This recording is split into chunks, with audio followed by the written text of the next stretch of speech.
He's in control of my life. Whether I'm wrong, whether I'm right.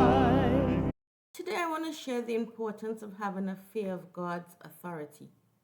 You see, fear is an innate response that we have as human beings. When we are afraid or uncertain, or even if we have feelings of ineptness, these feelings also apply to our relationship with God. I was recently sharing with someone as we discussed the word fear, which is used interchangeably in the Bible. In our discussion, we talked about fearing God. I was explaining fearing God carries two meanings. Our fear of God enables us to have a profound reverence for Him, for He is omnipresent, omniscient, and almighty. He possesses the capacity to love us unconditionally, despite our imperfections, and we should fear His authority only. You see, our fear of God should also cause us to be afraid of His power. Who else can cause a whale to swallow Jonah up and spew him out unharmed after 3 days? Who else has the authority to keep 3 Hebrew boys, Shadrach, Meshach, and Abednego, from being burnt in the fiery furnace under the instruction of King Nebuchadnezzar? Not even a hair was singed. And who else can part the Red Sea, allowing the Israelites to flee from Egypt and walk on dry land while Pharaoh and his army pursued them?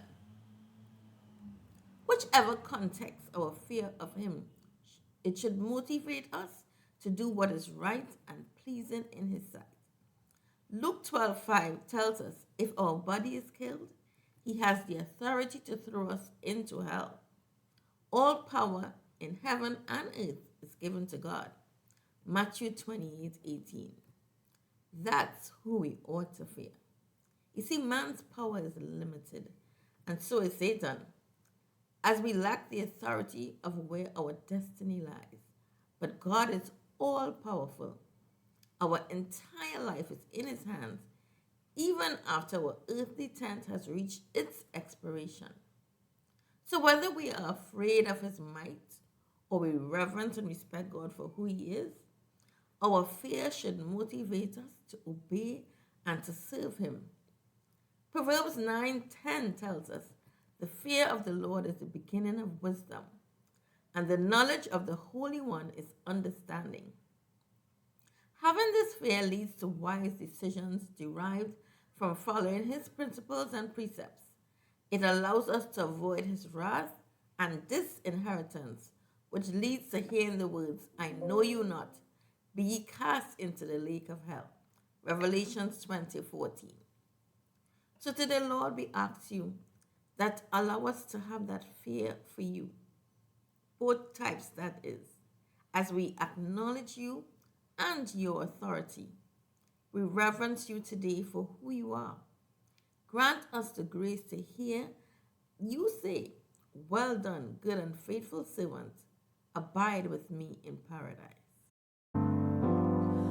Lost out at sea for many a day,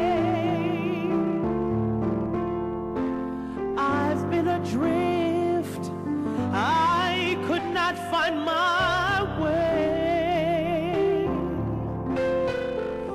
You came along and a compass you gave.